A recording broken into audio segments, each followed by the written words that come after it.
Well, today in the sermon, I'll be giving the first message in a series on the fruits of the Spirit that I've been going through in Brisbane. Now, in this message today, we'll be looking at the first fruit of God's Spirit as described by the Apostle Paul over in Galatians chapter 5. Now, that fruit, of course, is the fruit of love. What is it, and how can we develop more of it in our lives? Now, I'll be breaking up this message into three parts. In the first part of this message, we're going to examine the Greek and Hebrew words for love and see how they are defined in the original languages of the Bible. In the second part of my message today, I'll be covering much of what I covered in the very first ever sermon that I gave over 20 years ago. Now, the title of that message back then was What is Love? Now, I thought at the time I should speak on the most important subject of all, just in case I never got the opportunity to speak again. Now, in that message, I explored the three parts of a definition for love that Mr. Herbert Armstrong gave, which we'll look at in the second part of my message. And then in the third part of my message today, we'll look at the various ways that the Apostle Paul described this very multifaceted spirit of God's fruit of God's Spirit over in 1 Corinthians 13. Now, in that chapter, the Apostle Paul gave 13 different descriptors of what love is. Now, love is a multifaceted fruit of God's Spirit that, in a way, summarises all the other fruits of God's Spirit. Now, we could describe it as a kaleidoscope into the mind and heart of the God that we love and serve. So, to begin with, today, let's go over to Galatians 5, the chapter where Paul describes the fruits of the Spirit, and look at the context. Now, in Galatians 5:13, Paul says, "Do not use liberty as an opportunity for the flesh, but through love serve one another." Now, dropping down to verse 16, he goes on to say, "I say then, walk in the Spirit, and you shall not fulfill the lust of the flesh. For the flesh lusts against the Spirit, and the Spirit against the flesh. And these are contrary to one another, so that you do not do the things that you wish." Now, we are constantly dealing with this war between our carnal human nature, or the flesh, and the part of us that is striving to follow the lead of God's Spirit and do what is right and keep God's law. Now, in verses 19 and 21, he describes the works of the flesh that include attitudes and actions that break God's law and bring trouble into our lives and corrupt our character. And then in verses 22 and 23, he says, "But the fruit of the Spirit is love, joy, peace, long-suffering, kindness, goodness, faithfulness, gentleness, and self-control." Now, these are not an exhaustive list of fruits of God's Spirit, but here are 9 key traits of someone who is sensitive to God's will and striving to follow the lead of God's Spirit. Now, anyone who has been in the church for any great length of time is usually familiar with 3 main Greek words for love. But before we look at those, I've got a question for you. Do you know what the Hebrew word or words for love is? Well, the Hebrew word that is translated as love in most verses is Ahab. Now, some of you might now be thinking, Ahab as in wicked King Ahab? Well, yes and no. It's spelled the same way as his name in English, but the Hebrew for King Ahab also has a C before the H, and the name Achab is a related word that means brother or friend. Now, it would have been a weird sense of irony if such a wicked king was called the Hebrew for love. Now, another common Hebrew word with a similar meaning, often used in the Old Testament, is the word hesed. And it is translated as mercy and kindness, and sometimes as loving kindness. Now, let's look now at the Greek words used for love. Now, for most of my time in the church, I always thought that there were 3 Greek words for love which had clear, different meanings. One for romantic love, one for the love of friendship, and another higher form of unselfish love. Now that was until I read an article that appeared in the United News at the beginning of 2018 by Don Hooser. Now there are at least 4 Greek words used for love in the Greek. Only 2 of these are used in the Bible. Now one of those, not found in the New Testament, is the Greek word eros. Now eros means romantic or sexual love, and is the root of our English word erotic. Now there's another Greek word for love not found in the New Testament, and that is the word storgos, which is a word generally used for love between family members. A similar word, philostorgos, is used in Romans 12:10, where it's translated as kindly affectionate.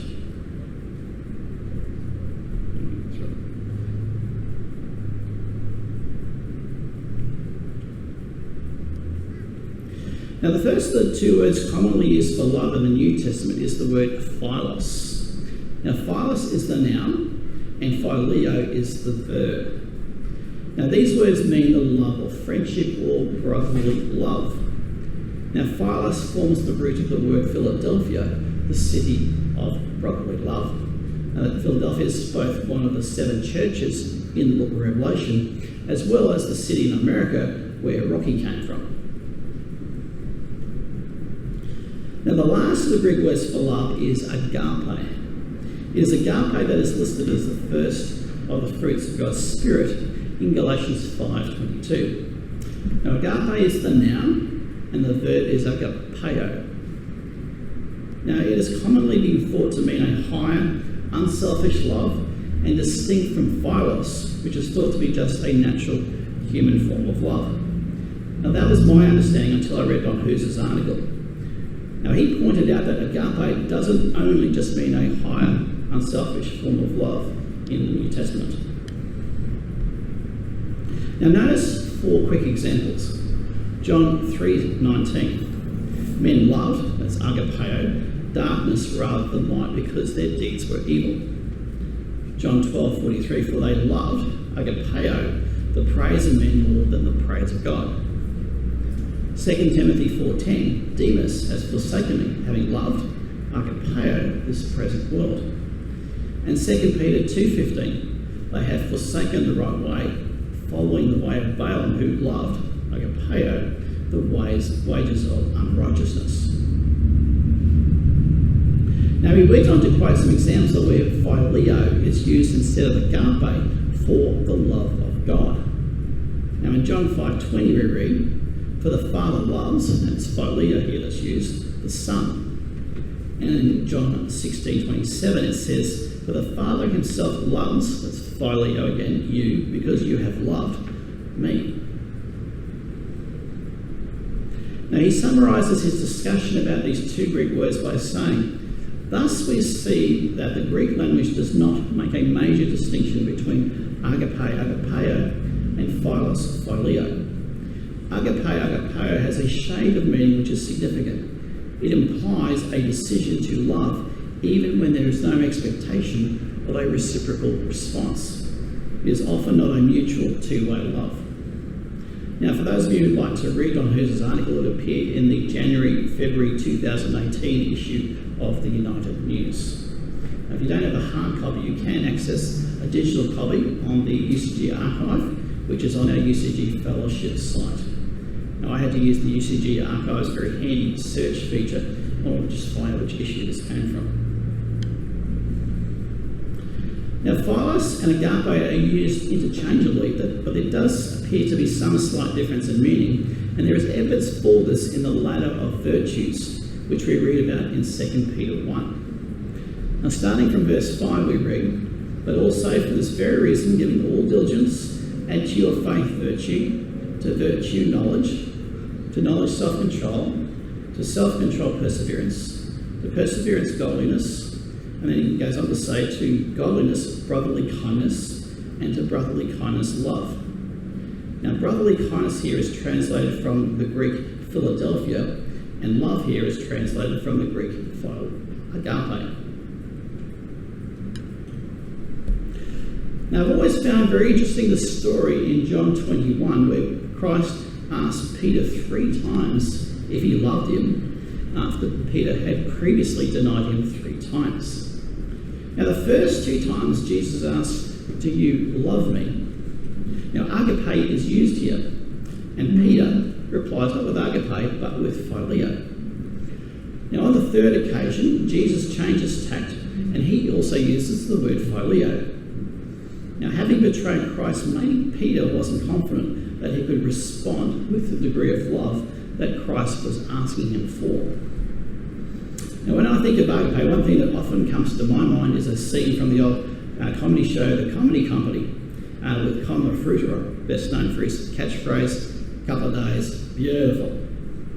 Now, with a name like Con, he was Greek, and he would often rattle off the names of his daughters: Rulus, Tullus, Sulla, Fulla, and Agape. Agape being the odd one out. Now, when I was young and new to the church, one thing that really helped me to understand what love was a definition that Herbert Armstrong used to use for the word love. Now, to this day, it's still the best definition that I've run across for the word love. Now, he defined love as an unselfish, outgoing concern for others.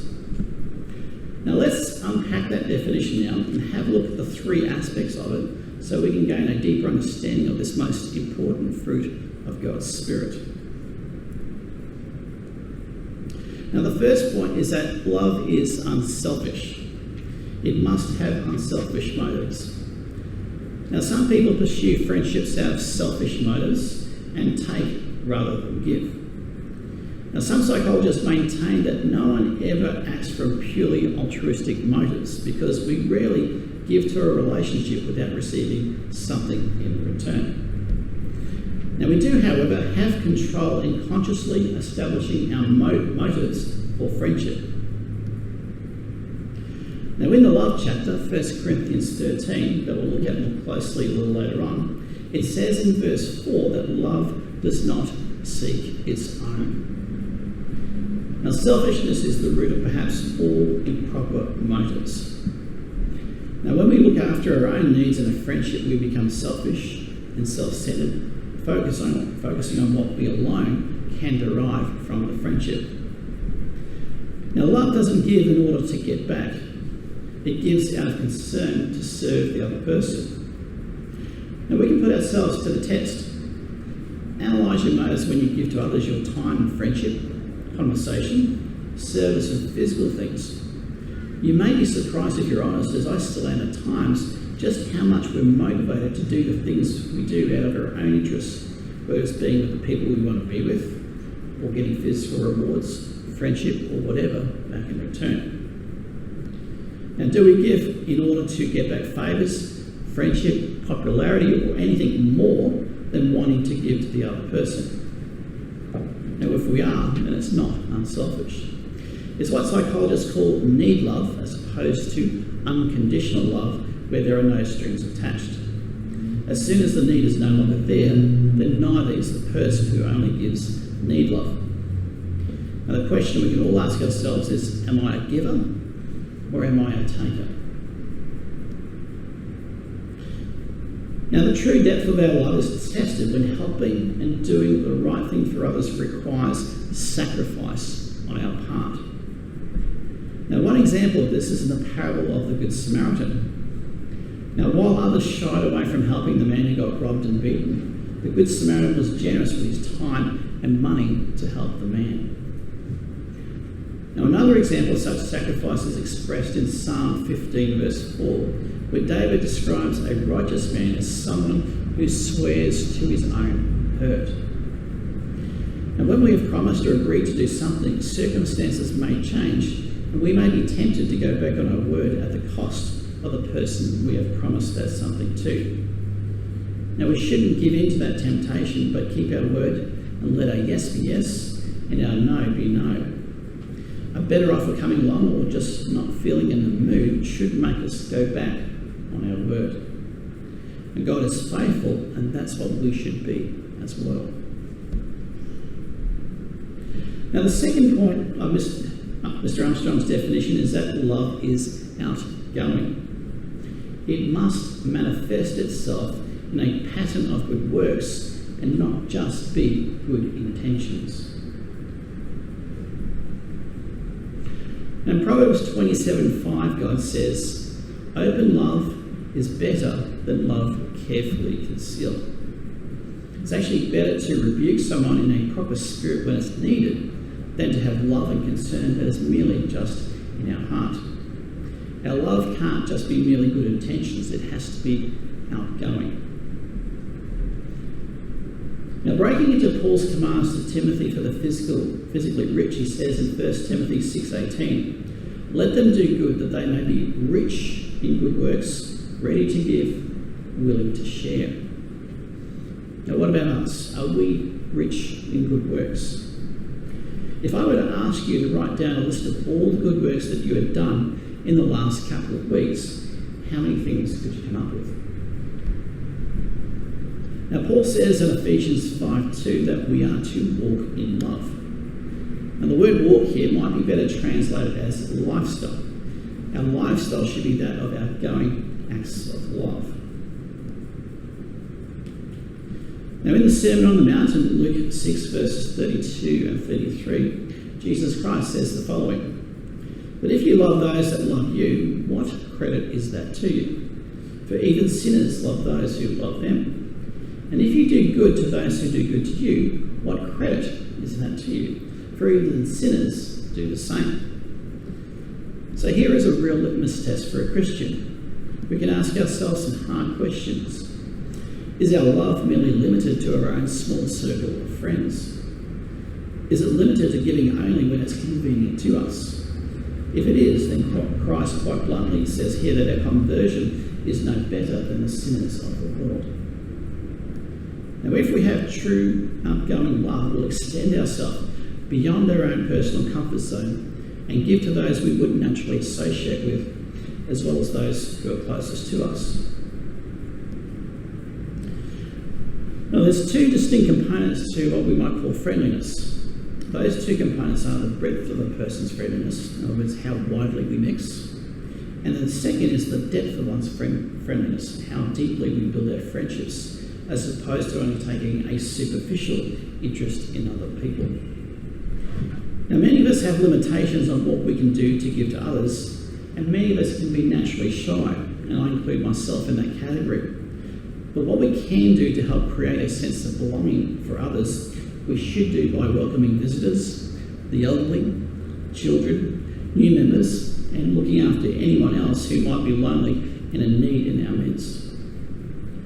Now, it's perfectly natural for people to associate in smaller groups with people who have similar interests to us.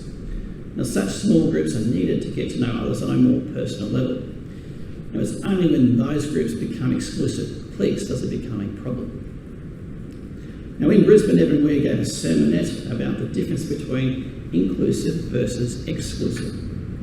Now, afterwards, we were having a chat, and I mentioned to him that my own personal experiences in the church have varied widely between being made to feel very welcome at times to feeling very much on the outer, based on a wide variety of factors.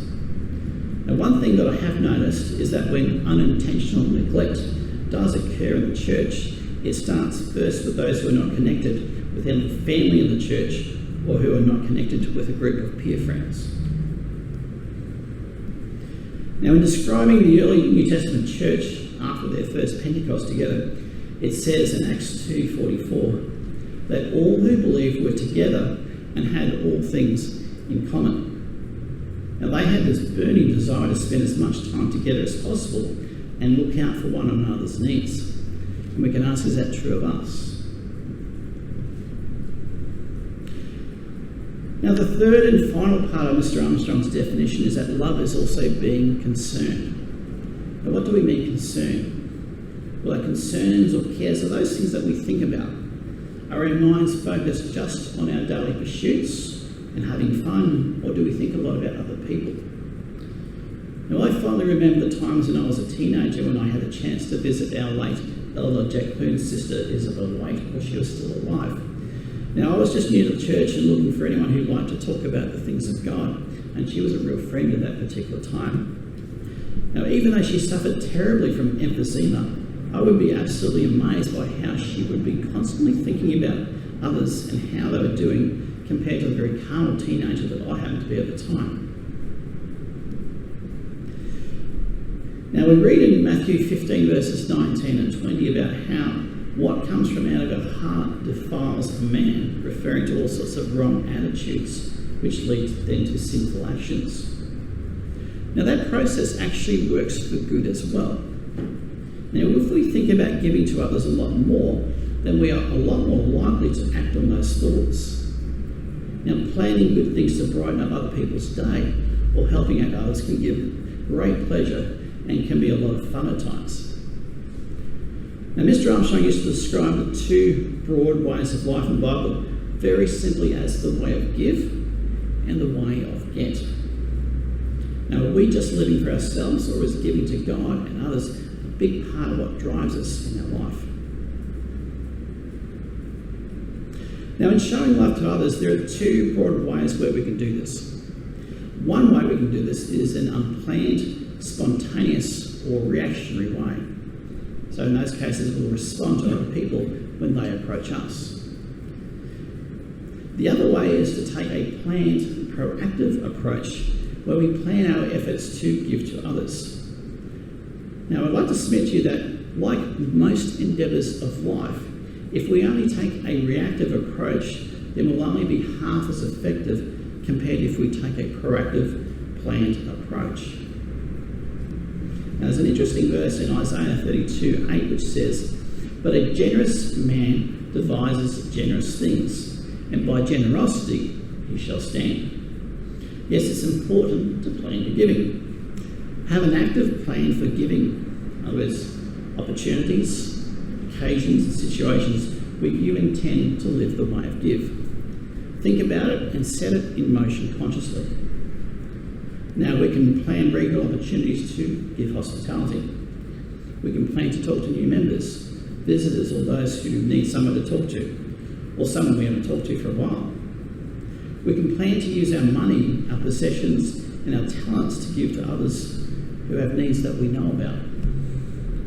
Now, from a kind word, an encouraging note, a thoughtful gesture, an ear to listen, or an expression of appreciation, to a sacrifice of time, energy, or convenience, love is a way of life. And it's a way of life that is not out for recognition. It does what it does because it feels it. And it feels it because it believes in it. And is led by God's Spirit that comes from the God who is love.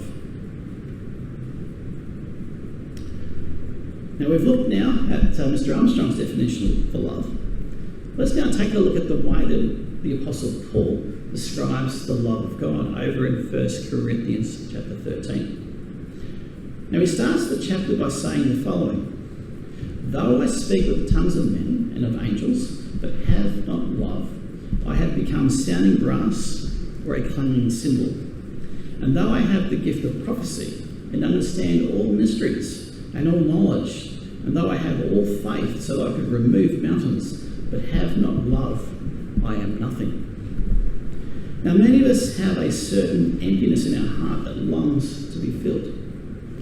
So many have fallen into the trap of pursuing every doctrinal novelty and self-interest under the sun in order to fill that void, when it is only the love of God applied in our lives that will fill that emptiness.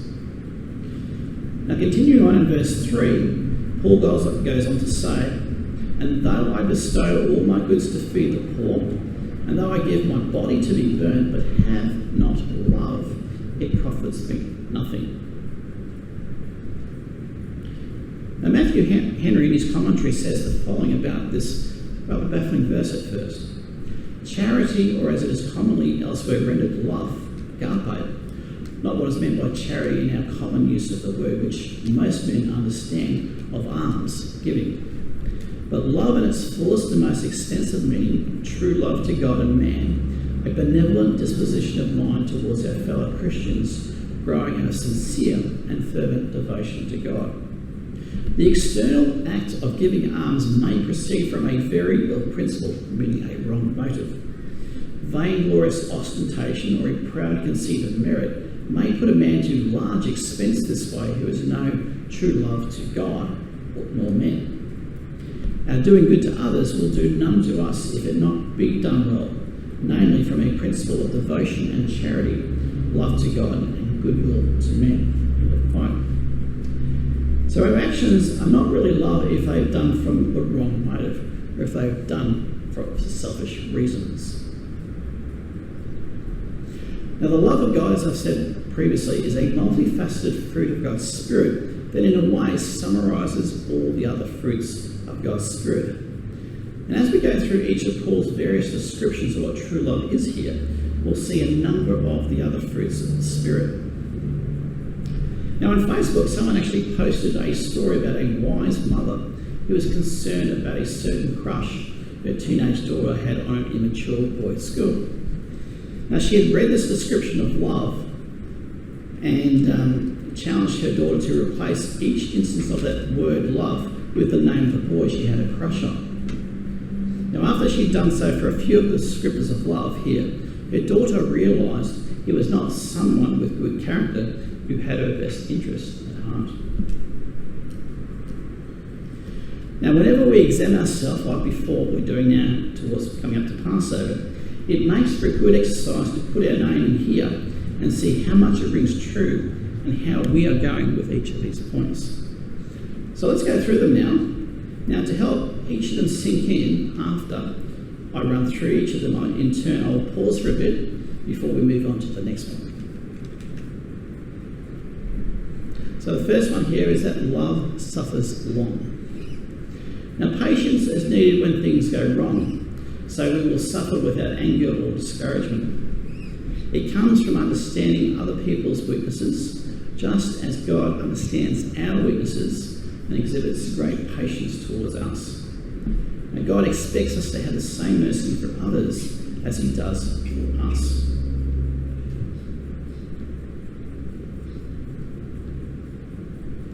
Love is kind. Now, kindness is responding to the needs of others. Now, much of Christ's life was spent meeting the needs of others through healings and other miraculous events.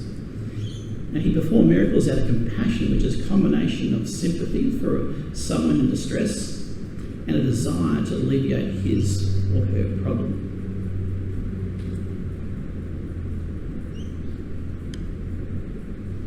Love does not envy. Now, envy prevents us from rejoicing at the success of others. Now, it cripples personal relationships. Now, how much better it is to be grateful for the accomplishments of others. Now, aren't you happier when your successes are appreciated? When envy is removed, appreciation is possible. It helps others reach their full potential without fear of hurt.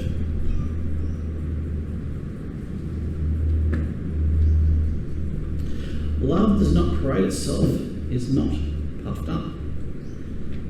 Now, love eliminates pride, which separates us from others because we feel superior. Now, feelings of self-superiority should warn us that love is missing in our lives as it separates us from other people. Now, boasting and trying to get one up on others leads us to look down on others, which is the opposite of what true love is. Now, love builds others up rather than trying to elevate ourselves over other people.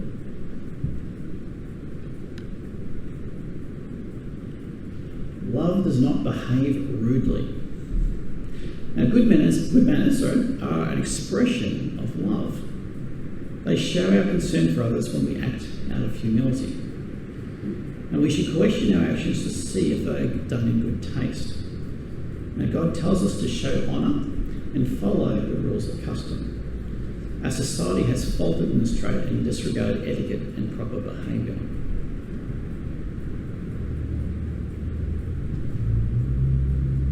Love does not seek its own. Now, God's love acting in us will make us more generous. We will have the give attitude that motivates God himself. We'll think as much of or more of others as we do of ourselves. The way of selfishness and debt has caused all this world's evils, but a Christian will not demand to have his own way at the expense of other people.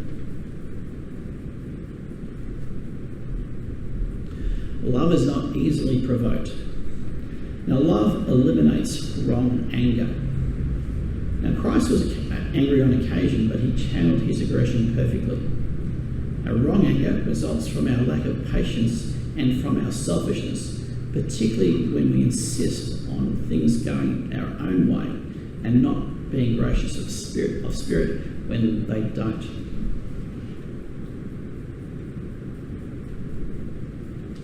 Love thinks no evil. Now, God's way is one of forgiving and forgetting the evil deeds of others when repented of. It replaces unnecessary suspicion with trust. And trust is needed to build friendships.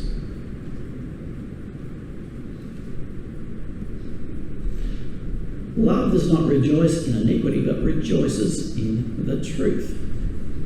Now, a person filled with love doesn't like to see others sin and suffer the consequences. Instead, he enjoys the truth that frees a person from sin and unhappiness. Now, we should not love or take pleasure in sin, but strive to have a pure heart.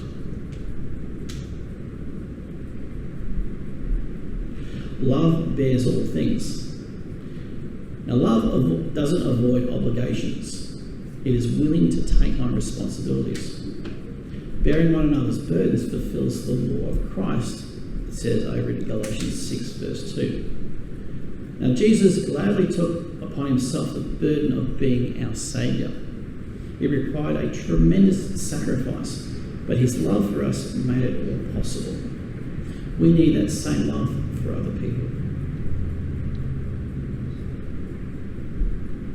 Love believes all things. Now, love does not mean rejecting prudence or gullibility, believing everything that other people might say. Now, believing all things here means to have a disposition that is apt to hold a good opinion of others when there is no appearance or evidence to the contrary, to give people the benefit of the doubt. Love hopes all things. Christian love is filled with hope for the future. There is the hope generated by God's presence in our lives and in the lives of others. And there is the ultimate hope of God's kingdom being established and having a part in that kingdom. We are to lay hold of this hope, as when we are filled with it, it will help us to radiate joy and happiness. And finally, love endures all things. Now, love endures hardship. It helps us to have the right attitude when things are difficult. Now, God promises in Romans 8:28 to work all things out, both good and bad, to work out for our eventual good in the long run. Trusting fully that God always has our best interests at heart will give us the strength to be able to endure all things. Now, after those traits, Paul goes on to say, and now abide faith, hope, love. These three. But the greatest of these is love. Now, Albert Barnes in his commentary says the following on why love is the greatest of these virtues. He writes, it exerts a wider influence. It is more necessary to the happiness of society.